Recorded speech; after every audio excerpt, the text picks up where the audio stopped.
Olá, seja muito bem-vindo a mais um episódio do podcast SP Sonha. Eu sou Helena Galante, editora da Vejinha.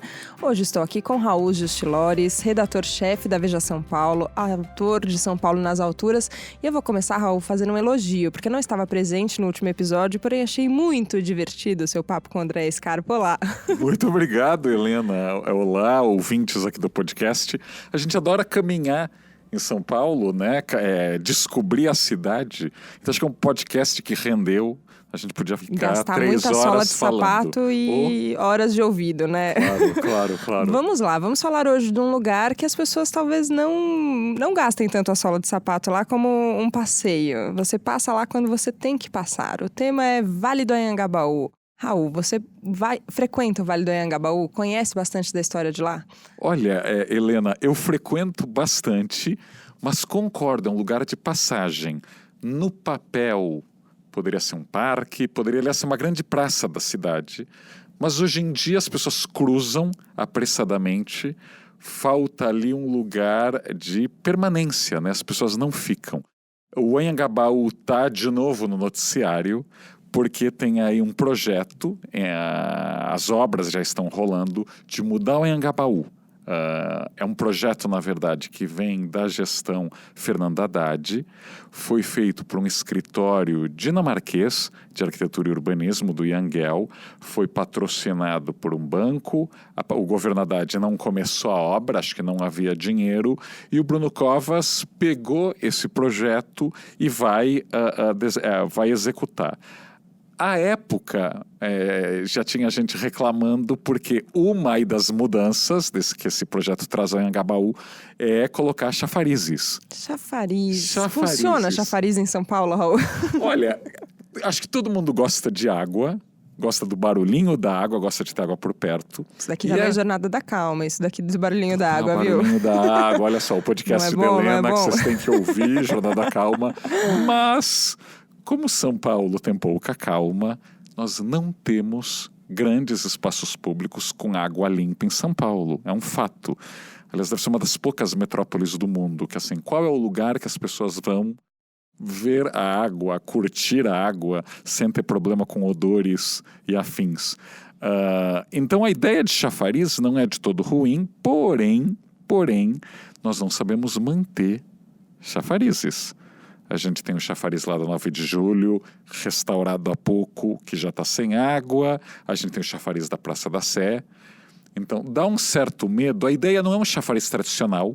É daqueles que tem, assim, quase um fiapo de água que você aumenta ou diminui de acordo com o movimento. Então, eu imagino que no verão, aliás, é a festa das crianças, né? As crianças adoram se ensopar nesses chafarizes que são na altura do piso, né? Ou seja, não são uma fonte, né? Na altura do piso. Então, a ideia pode ser boa, mas prefeitura, pelo amor de Deus, fazer essa obra sem ter manutenção é um complicador. E manutenção é sempre um problema aqui em São Paulo, né? Jardim vertical, planta, a gente não consegue cuidar da manutenção. A gente não tem calçada limpa, né? Sim. E o que a prefeitura está prometendo agora é que eles vão fazer uma concessão da área, porque há vários espaços públicos ao redor pouco utilizados. Um deles é a Galeria Prestes Maia, um belíssimo espaço sem uso aí há 25 anos, o que é uma pena. Quem não conhece, não passou pela Galeria Prestes Maia, ela está ali na Praça do Patriarca, você desce ali uma escada rolante e hoje ela funciona só como ligação até a estação de metrô do Anhangabaú. Mas a Prestes Maia está vazia. Então a prefeitura quer ceder alguns desses espaços e, em troca, exigiria do concessionário manter o Anhangabaú limpo e provavelmente manter os chafarizes funcionando. Veremos se vai aparecer aí algum interessado. Nesse exato momento que está rolando, é obra no piso, é isso? É obra do piso, é obra do calçadão, ou seja, eles estão trocando o piso, mas dizem que vão colocar os tais chafarizes. A gente tem que lembrar que o Anhangabaú, ele já passou por obras assim, que prometiam transformar numa grande praça, num grande parque. A última delas, bem grande, foi nos anos 80. O então prefeito Reinaldo de Barros, o mesmo prefeito que fez, aliás, o Centro Cultural São Paulo, na Vergueiro, ele fez um concurso de arquitetura que foi vencido pelo Jorge Wilhelm e pela Rosa Clias. Rosa Clias é paisagista. E eles fizeram lá uma laje em cima das pistas, das avenidas, por onde os carros passavam. Aliás, quem já passou pelo Anhangabaú sabe que tem lá aquelas avenidas embaixo do Anhangabaú. Então, o Anhangabaú é uma laje de quase 50 mil metros quadrados, com jardins, e o projeto não foi executado até o final. Clássico. Primeira vez na história, Primeira né? vez Quase na não. história. Então, assim, ia ter restaurante, ia ter bar, ia ter isso, ia ter aquilo. Só sobrou um banheiro, um singelo banheiro público, numa área afundada, ali do Anhangabaú, com uns degraus. O banheiro nunca funcionou. Então é estranho ter uma grande praça, onde encontro do Anhangabaú com a São João, tem um banheiro fechado e quebrado e que é um imã para sujeira, claro, para lixo e tudo mais.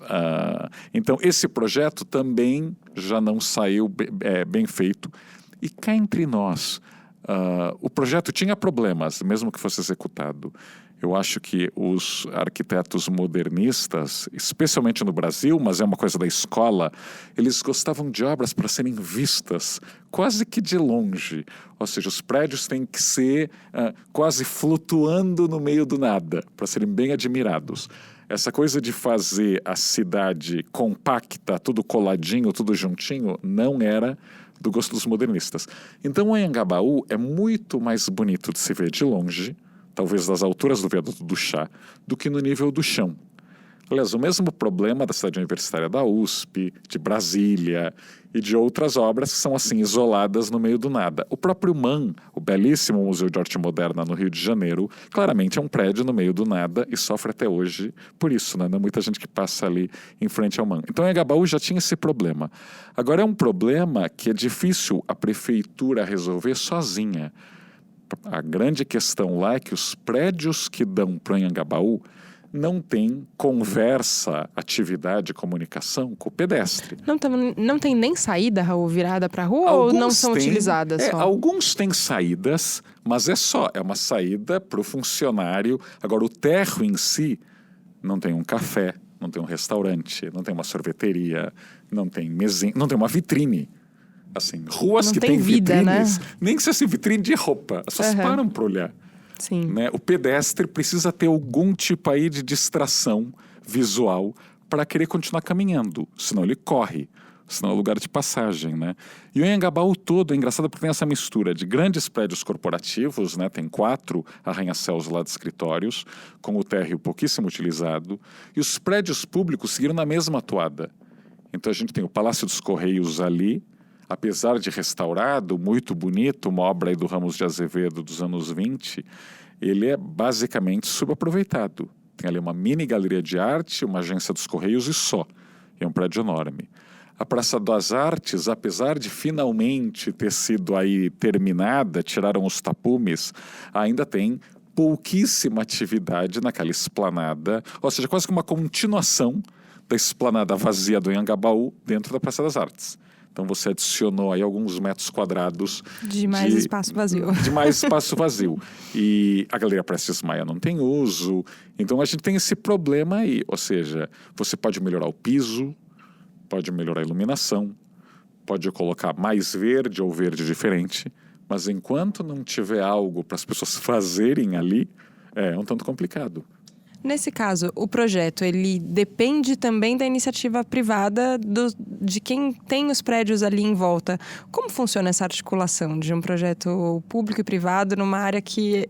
Como é que você muda a vontade das pessoas ou o jeito que elas olham para uma área de São Paulo para falar, olha, aqui pode acontecer uma coisa muito legal. A gente tem um sonho e aqui pode funcionar uma coisa diferente. Claro. Essa é a palavra mágica, né? Articulação.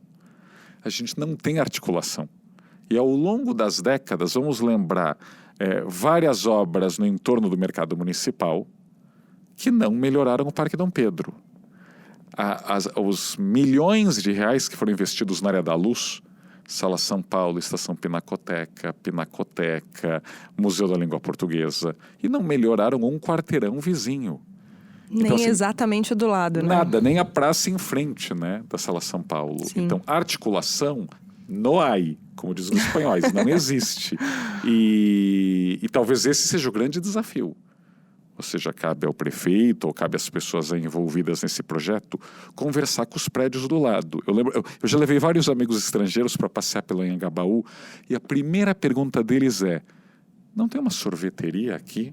Onde a gente Até toma um estrangeiro cafezinho? acha quente aqui todo dia. Onde toma um cafezinho? Não tem um lugar para curtir, né? E vários até falam, né, que tinha que ter um cinema, tinha que ter uma loja, uma grande loja de roupas, tinha que ter, ou seja, atividades que olhassem para o vale. E um outro drama do centro, especialmente do centro velho, né, da parte de cima, que dá para Líbero Badaró, não tem moradia, né? As pessoas não moram ali, né? Muito prédio de escritório. Então, manter o Anhangabaú vivo à noite, no final de semana, é difícil, porque não tem gente morando. São prédios de escritórios que funcionam nos benditos dias úteis.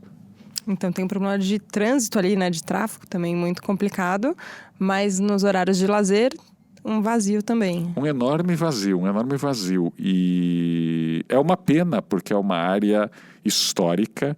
É talvez uma das raras áreas da cidade que você percebe a transformação de São Paulo na grande metrópole brasileira.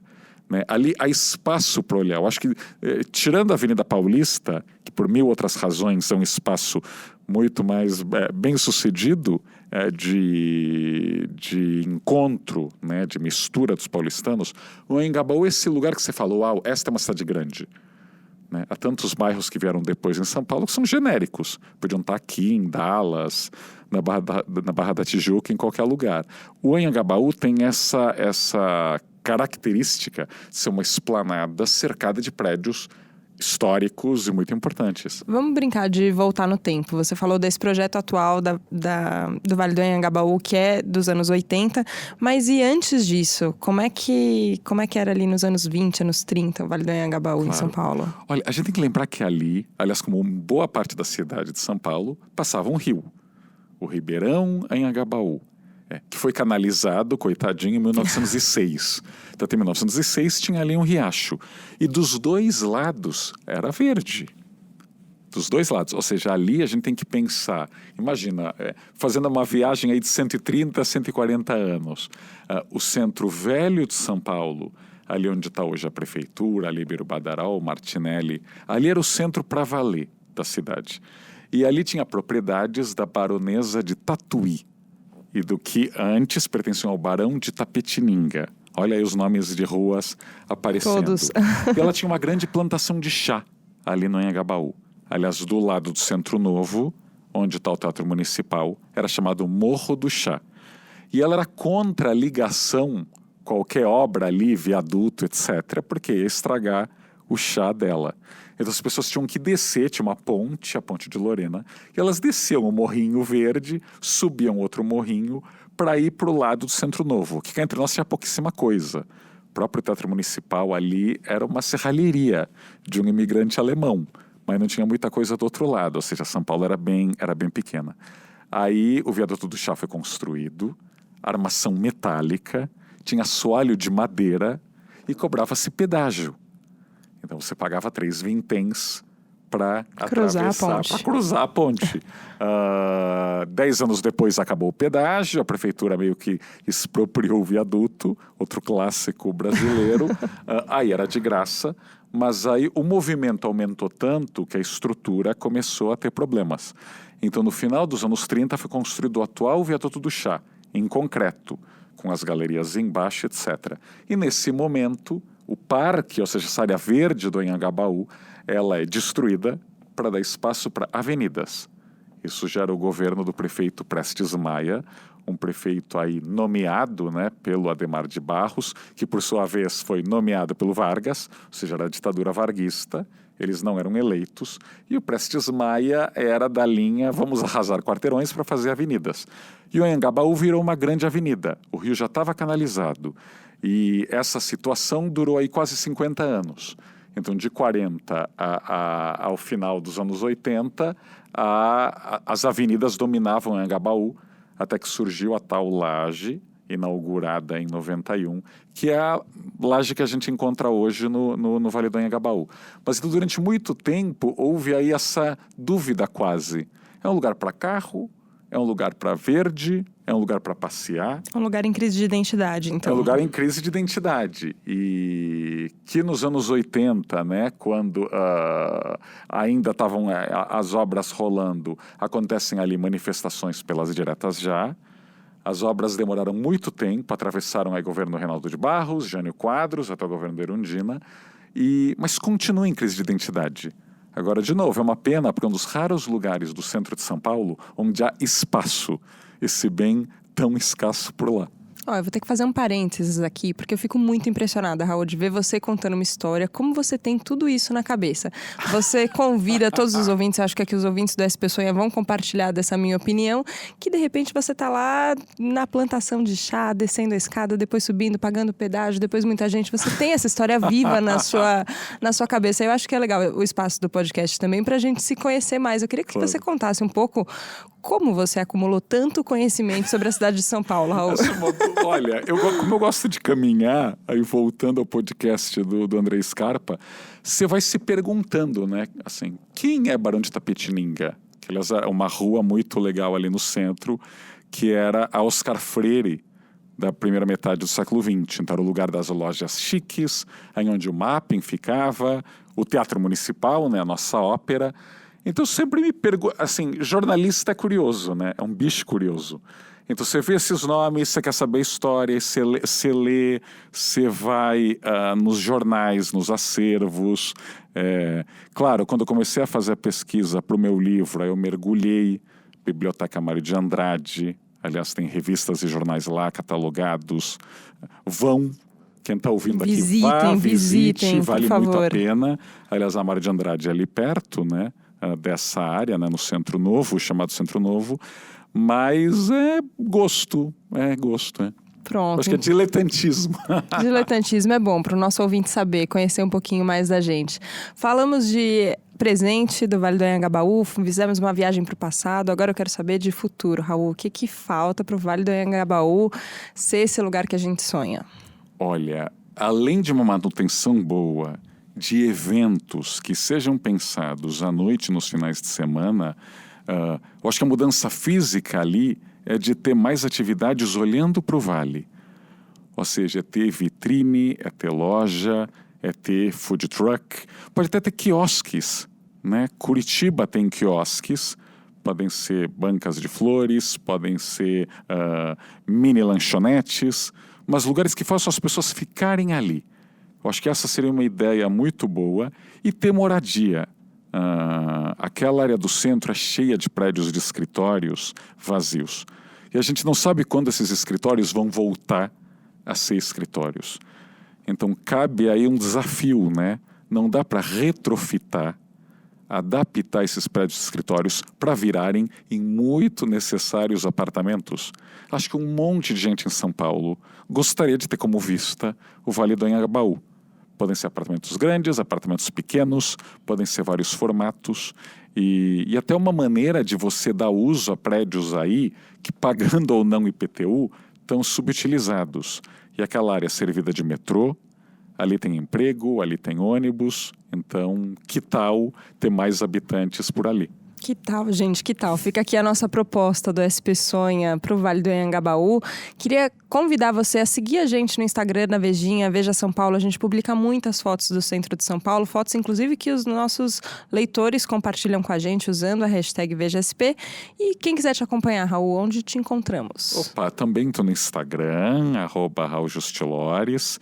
Estou dando palpite, né, também no Instagram da Vejinha, então vocês vão ver muita coisa lá.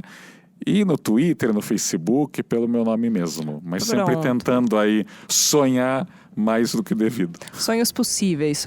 Aqui a gente não sonha alto demais, não. A gente sonha na altura que São Paulo merece. Grandes projetos com manutenção feita corretamente para a gente ter um futuro grandioso para a nossa cidade. Raul, obrigada pela companhia e por toda a história que a gente aprendeu hoje aqui. Obrigada a você que nos acompanhou aqui no SP Sonha e a gente se vê terça-feira que vem com mais sonhos muito bons para a nossa cidade. Tchau, tchau. Até lá, sonhemos.